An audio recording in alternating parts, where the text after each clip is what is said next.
So multiverse of madness के बाद Wanda कितनी सुपीरियर बीइंग बन चुकी है हमें ये बात पता है। तो चलो अवेंजर्स के कुछ पावरफुल मेंबर्स के साथ इसका कंपैरिजन करते हैं। हम यहाँ पे सारे अवेंजर्स की तो बात नहीं करने वाले, कुछ पावर हाउसेस की करेंगे, क्योंकि अगर ये इन्हें हरा देती है तो बाकियों को तो हरा देगी। 6-7 कैरेक्टर्स हैं। सो सबसे पहले अगर हम हल्क की बात करते हैं तो हल्क एक पावर हाउस है जो कि स्ट्रेंथ में बहुत ही ज्यादा स्ट्रॉन्ग है। लेकिन क्या हल्क का कोई भी अटैक वांडा के ऊपर लगेगा भी? आई डोंट थिंक सो, क्योंकि अगर हल्क वांडा के पास ही नहीं जा पाया एंड अपने hand to hand combat skills उसे दिखाई नहीं पाया तो वो वांडा को बीट ही नहीं कर सकता। इसके अलावा हल्क के पास कोई मैजिकल एबिलिटी तो है नहीं।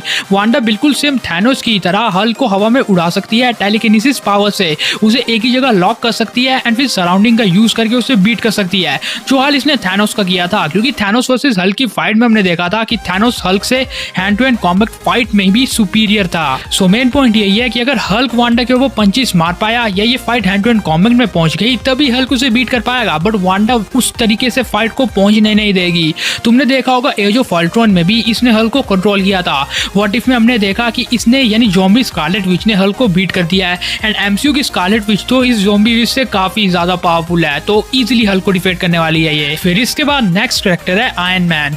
अब आयरन मैन एक जीनियस है जिसके पास इतने ज्यादा एआई है कि मैं आपको क्या बताऊं। अब आयरन मैन ने अपनी एआई के थ्रू कई आर्मर्स को भी बनाया है एंड इसके ये आर्मर्स काफी ज्यादा पावरफुल है। आयरन मैन के हर एक आर्मर में अपनी स्पेशलिटी है एंड मार्क 85 इसका सबसे पावरफुल आर्मर है। ये आर्मर नैनो टेक्नोलॉजी के ऊपर चलता है एंड आयरन मैन ने अपने इस आर्मर में सेल्फ रिपेयर सिस्टम के साथ साथ कैमरास, मिसाइल, रिपल्सर्स एंड काफी कुछ ऐड करके रखा है। यानी अगर तुम आयरन मैन के आर्मर को तोड़ भी देते हो तो ये कुछ ही सेकंड्स में खुद को सेल्फ रिपेयर कर सकता है। और बाकी इस आर्मर से आयरन मैन की strength, durability, speed and reflexes भी काफी ज्यादा बढ़ गई है in case of mark 85। But the question is कि क्या वांडा इसे भी बीट कर सकती है? Well, very easily, because Tony के आर्मर फिजिकली फाइट में ज्यादा फोकस करने वाले आर्मर्स है। यानी टोनी ने इन्हें स्पेशली फिजिकली फाइट्स के लिए ही बनाया है। जहाँ पे मैजिक यूजर्स इसके आर्मर के ऊपर आ जाते हैं तो फिर ये मैजिकली इसके आर्मर को तोड़ सकते हैं। Like Wanda telekinesis and telepathic ability से जैसे उसने थैनोस के आर्मर को तोड़ा था वैसे सेम टोनी के साथ होगा।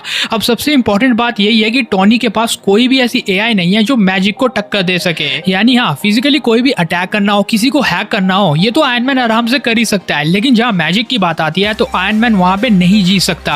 और ऊपर से वांडा के पास सबसे बड़ा एडवांटेज है डार्क होल्ड का। डार्क होल्ड को पढ़ने के बाद इसने बहुत से स्पेल्स को सीखा है, साथ ही ड्रीम वॉकिंग तक सीख गई है। ऊपर से ये कुछ भी बोलती है वो पार्टी गायब हो जाता है। तो अगर ये कुछ टाइम तक सोचेगी तो शायद आयरन मैन के आर्क रिएक्टर को ही गायब कर दे एंड आयरन मैन का मेन पावर सोर्स उसका आर्क रिएक्टर ही है। Number 3, captain America. So well, ये कंपैरिजन भी जस्ट नॉर्मल है। Scarlet Witch easily captain America को बीट कर सकती है। लाइक कैप उसके पास ही नहीं पहुंच पाएगा, वो शील्ड को थ्रो करेगी तो वो उसको हवा में उड़ा देगी। लाइक आपको कैप्टन कार्टर एंड वांडा का बैटल तो याद ही होगा। भले ही अब कैप्टन कार्टर कैप्टन अमेरिका तो नहीं है लेकिन इनकी स्ट्रेंथ ऑलमोस्ट इक्वल है। तो हाँ, अगर ये कैप्टन कार्टर को इतने इजीली बीट कर सकती है तो कैप्टन अमेरिका कोई बड़ी बात नहीं है। जहाँ पे तुम वर्दी कैप की बात करते हो तो वर्दी कैप्टन अमेरिका के पास जस्ट म्योनिर था एंड थॉर की कुछ लाइटनिंग थी। अब थॉर की लाइटनिंग वांडा को थोड़ी देर तक टॉर्चर कर सकती है बट वांडा अपनी प्रोटेक्टिव शील्ड से आराम से उनसे डॉच कर सकती है, जैसा ये कैप्टन मार्वल से बैटल में कर रही थी। और जहाँ पे म्योनिर को थ्रो वगैरह करने की बात आएगी तो इसके पास इसकी शील्ड है। कैप्टन अमेरिका म्योनिर को इसके ऊपर नहीं रख सकता भाई लोग।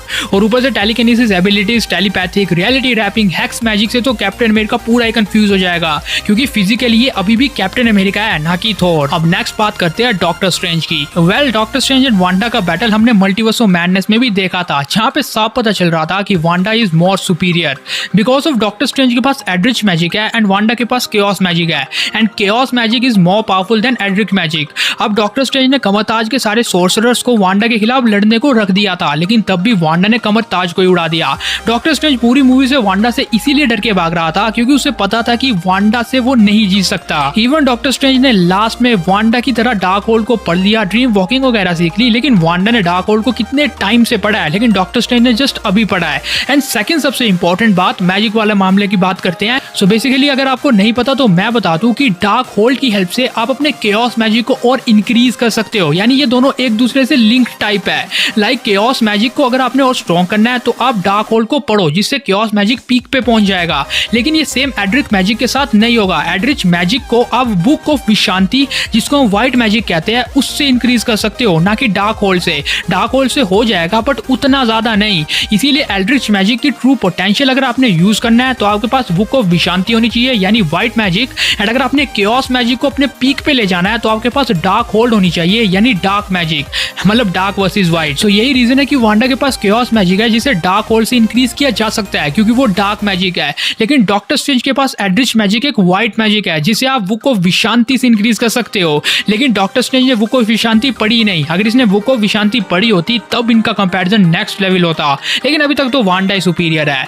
फिर नेक्स्ट अगर हम विजन की बात करते हैं तो पहले तो मुझे पता नहीं कि क्या वांडा विजन के ऊपर अटैक करने भी वाली है नहीं, लेकिन बैटल को कंपेयर करें तो वांडा इजीली विजन को वाइप आउट कर सकती है क्योंकि विजन की एंटी फेजिंग एबिलिटी आपके मन में होगी कि वो किसी को भी फेस कर सकता है या चीजों के आर पार जा सकता है।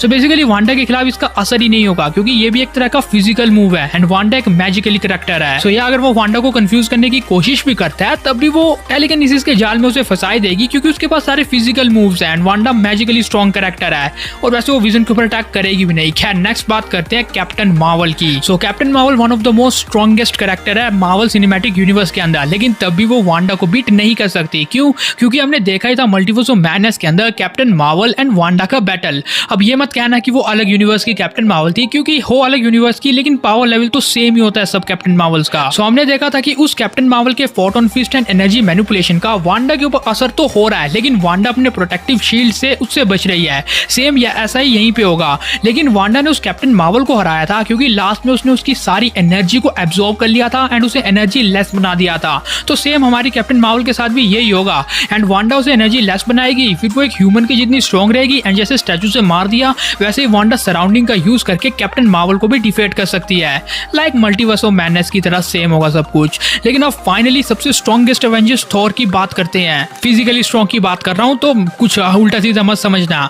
लेकिन थॉर एंड वांडा के ऊपर हमने अपने चैनल में कई बार बात किया है, तुम्हें भी ये बात पता ही होगी, तो चलो छोटा मोटा बता देता हूँ। सो सबसे पहली बात तो कि थॉर अपनी लाइटनिंग से वांडा के ऊपर कई अटैक्स कर सकता है, बट वो शील्डिंग बना के उन थंडर से बच सकती है जैसे वो कैप्टन मार्वल से बच रही थी। बट अब इसके बाद आता है थॉर का नेक्स्ट मूव, उसके वेपन्स। अब क्या वांडा थॉर के वेपन से बच सकती है? So I think yes, because he has telekinesis abilities. Wanda अपने टेलीकिनेसिस पावर से किसी भी चीज को मैनिपुलेट कर सकती है, तो स्टॉर्म ब्रेकर को मैनिपुलेट करना उसके लिए कोई बड़ी बात नहीं होने वाली है।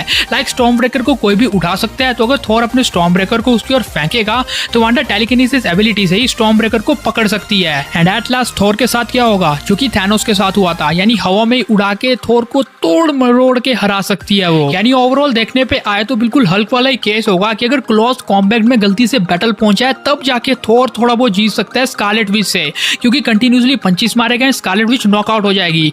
लेकिन देखा जाए तो अब स्कारलेट विच की ड्यूरेबिलिटी भी नेक्स्ट लेवल पे पहुंच चुकी है क्योंकि इसने अमेरिका सैवेज के पंच से भी सर्वाइव कर लिया था। लेकिन तब भी क्लोज कॉम्बैट में थॉर के पास ज्यादा एडवांटेजेस है उसके experience, fighting experience, reflexes and बाकी कॉम्बैट स्किल्स की वजह से।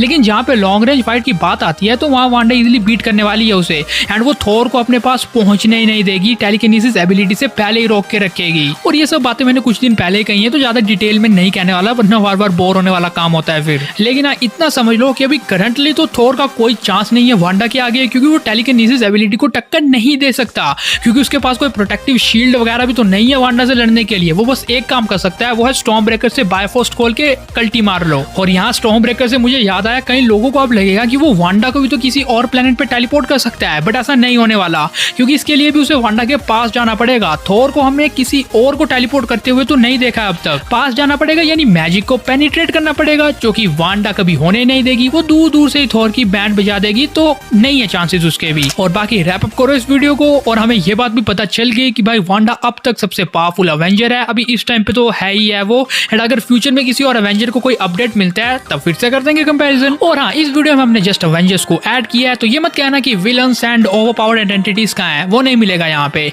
लेकिन इसके बावजूद अगर तुम्हें ये वीडियो पसंद आया होगा तो लाइक एंड शेयर कर सकते हो, चैनल को सब्सक्राइब मार के बगल वाले बेल आइकन को जल्दी ऑन कर सकते हो। Thanks for watching this video guys, bye.